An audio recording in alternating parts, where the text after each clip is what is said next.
All right. Well, obviously, I'll start by talking about and addressing the situation, the change that we're going through, and then hopefully we can move forward onto a big football game that's coming up, and make sure we all get ourselves back into the task that we have at hand. So, as you all know, we've made a change, and Coach Longo will no longer be our offensive coordinator and be with us.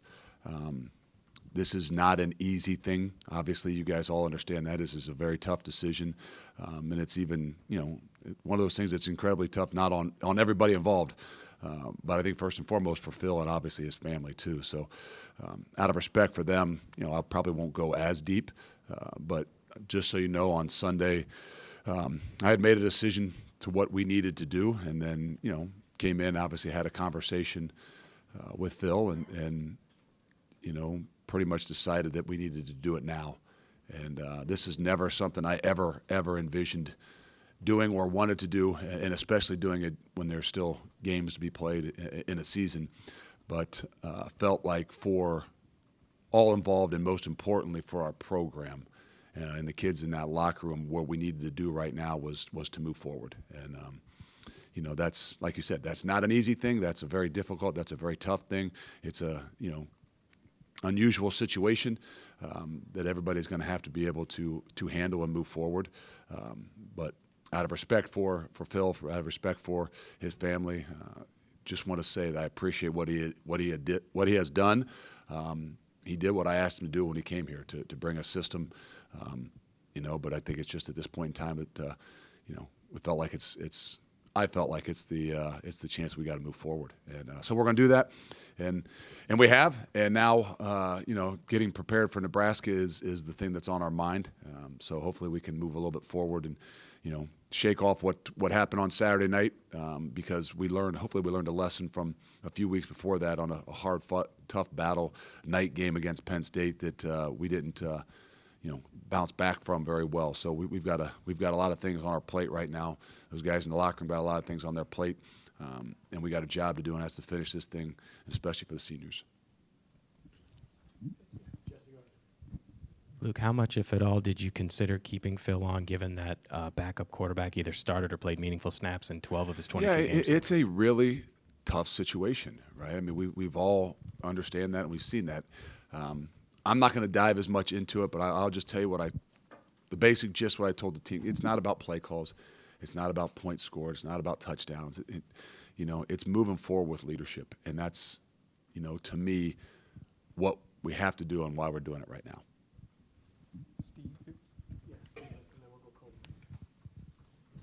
Just who's going to be calling plays for the rest of the season, and why that particular person? Why does it matter? Right? I mean, the offense will, be run, and those guys will do a lot of things collaboratively together, and I don't think it really is important as to who is calling it. I guess it gives you the ability to point a finger at somebody if that's the case, but it's not one of those things I think is that important. Sometimes I think it's overrated in some ways, but it'll be a collaborative group, and those guys will have to work a lot together. As you start to look forward, what are some of the specifics that you're looking for in that position for the offensive coordinator? Yeah, I don't want to dive into it. Obviously, I do like what we do. I mean, it's not like we want to go back and think we're going to be in 22 personnel. Like, we got to have varieties. We got to be able to do things moving forward. We got to be able to spread the field, but we got to continue to build upon the things that we've done. And that's where it's not like, hey, how are you going to do this week? Are you going to change? Like, no. The idea is this is a progression. Right? Regardless of who's actually calling the plays, the progression is how you continue to evolve the offense in particular for what best fits Wisconsin. And what best fits Wisconsin is using the things that you do have. And, I don't think that means you deviate from a ton of different things that we've done, but we know that we got to continue to grow and progress and be multiple in what we're doing, and it won't change this week or next week or that much different as we move forward. I guess similarly, I guess I'm wondering, now that you've been here almost 2 seasons, what maybe have you learned about coaching about Wisconsin that's maybe affected the vision of what kind of offense you think can be successful here? I don't know that there's specifically anything. I mean, again, it's not like, okay, well, you play in cold weather, so you can only do, like, think it was pretty nice on Saturday night, right? I mean, it's the second to last week, third to last week of the season, and still got good weather. I don't think that there's anything in particular that'd say, well, you got to do this at Wisconsin, you got to do this at Nebraska, you do this if you're UCLA or USC. I think we do understand and recognize where the strength of our program is, and that's on the offensive line. And we got to continue to build upon what that is and moving forward. That won't change, shouldn't change, and wherever I've been, I wouldn't want it to change. So I don't know if there's anything specific on just, hey, okay, well, this is more fit for Wisconsin and this is more fit for someplace else. It's how do you evolve, how do you grow, and how do you continue to, like I said, evolve in what you're doing. So it's not staying the same, it's not going backwards, it's always got to be evolving. I say, Luke, Phil coached the quarterbacks. How is that position going to be determined in terms of who's going to be mentoring the quarterbacks going forward? We're getting closer working towards Nebraska talk. Kenny Guyton will be with the quarterbacks. We'll kind of lump those guys together with the quarterbacks and wide receivers.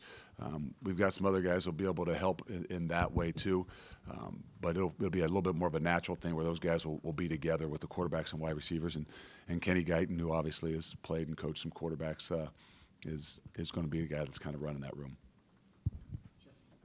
Luke, a decision like this obviously has ramifications in a number of ways. Is there value in doing this at this time with regard to recruiting, early signing period coming up, or transfer portal, anything of that nature? No, again, you overlook the most important thing. It's the guys in that locker room.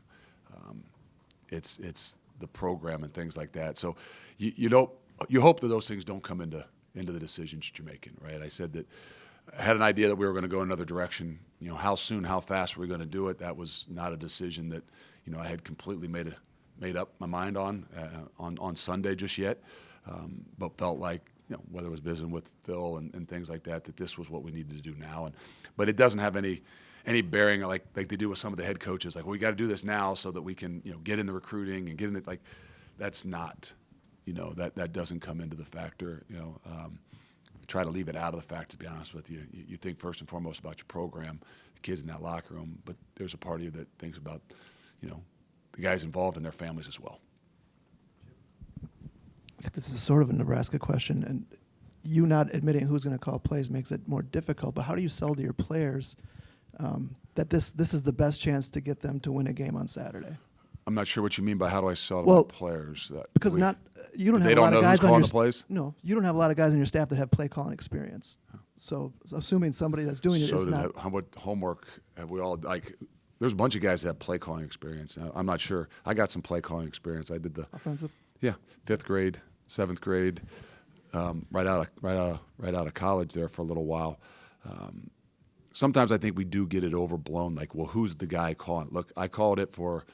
I don't want to get into this, but I called it for a lot of years as a defensive guy at Ohio State when nobody really knew who was calling the play, who was calling the defense. Well, I don't know. Does it matter, right? I mean, we had a bunch of co-coordinators. We had, so and speak who was, we didn't get involved in it. Every time I was asked at a press conference, hey, by the way, who calls the defense? Why does that matter, right? So that you have somebody to, kind of point at. And I knew deep down, I knew who was calling it. And I've always kind of had that philosophy. So I don't know that it matters. I think our kids understand what the situation is. I do believe that they, they've got a great mindset. They've got a positive, feel about what it is that's going on. But again, we got to go out and see that too, right? I understand what you're asking.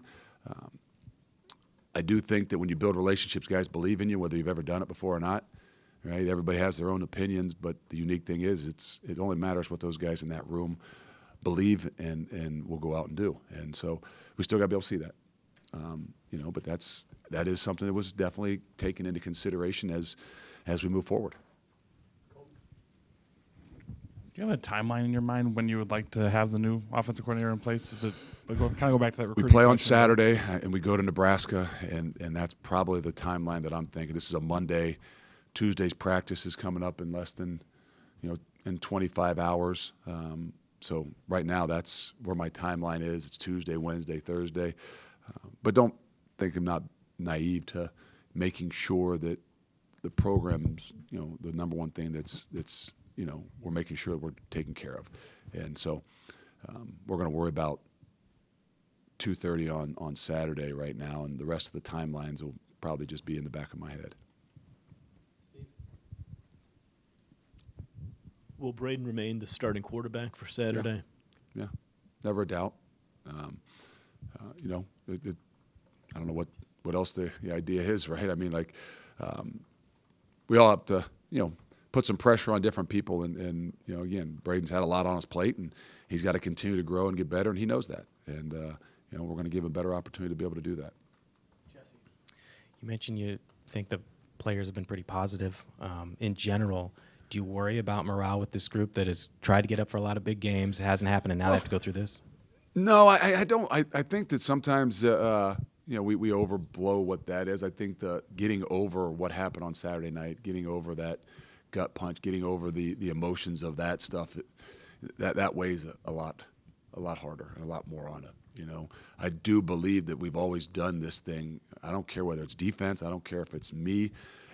You know, I think maybe that was one of those issues that it was not as good as where we wanted it offensively, that it was more about an individual. Like, that's what the program is. It's complementary ball. It's so much everybody rely upon each other that any one person shouldn't matter all that much. And I know that's, you know, everybody, it's hard to say, well, they're the coordinator, and they're like, I hope that it wouldn't be that much different if somebody else was calling the plays on offense or on defense. That's my vision for what I want the program to grow. There's things you want to grow as in your locker room. There's things you want to grow on your football field. There's things I want to grow in the coaching staff. And to me, that everybody believes and is going in the same direction, that if you had the opportunity to call it, maybe be a little bit different. If somebody else had the chance to call the defense, well, maybe in certain situations they'd call something a little bit different. Maybe they'd blitz a little bit more. But the general idea is we're all doing the same things, believing in the same things. And it shouldn't matter quite as much if we prepare and do the things we need to do about who's actually making and has the final say.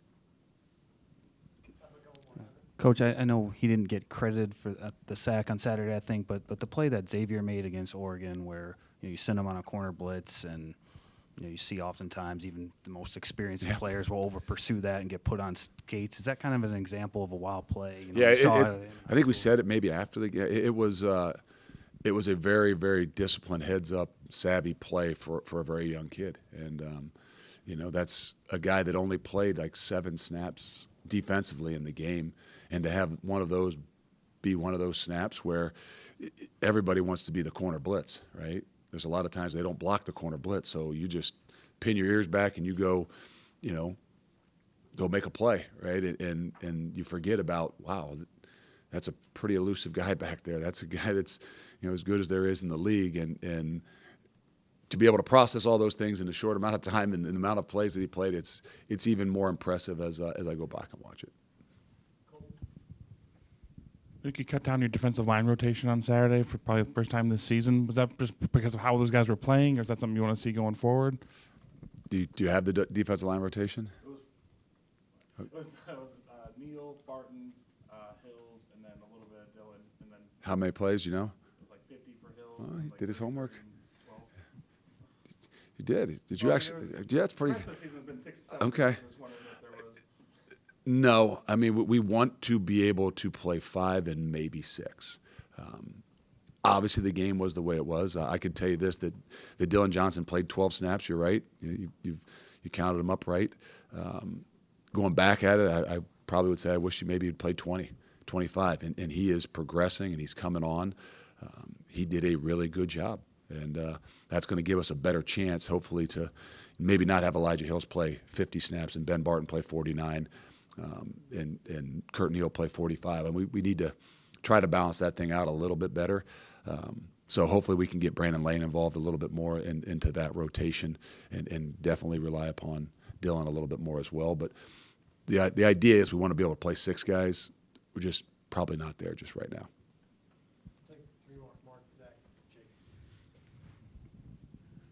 Along the lines of the defense, just kind of want to get your thoughts on, you know, how the state of the state of that unit. How do you feel about that group? You know, given what you saw against Oregon, obviously Penn State, Iowa was a tough game, but what's the state of the defense in your mind? I mean, I think they're continuing to grow. I think they're continuing to find ways to get better.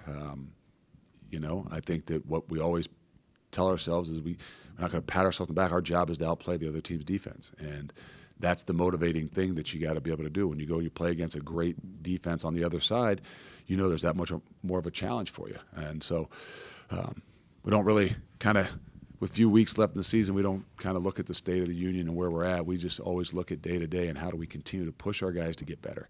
And then sometimes later in the year that means, do you have a good enough rotation?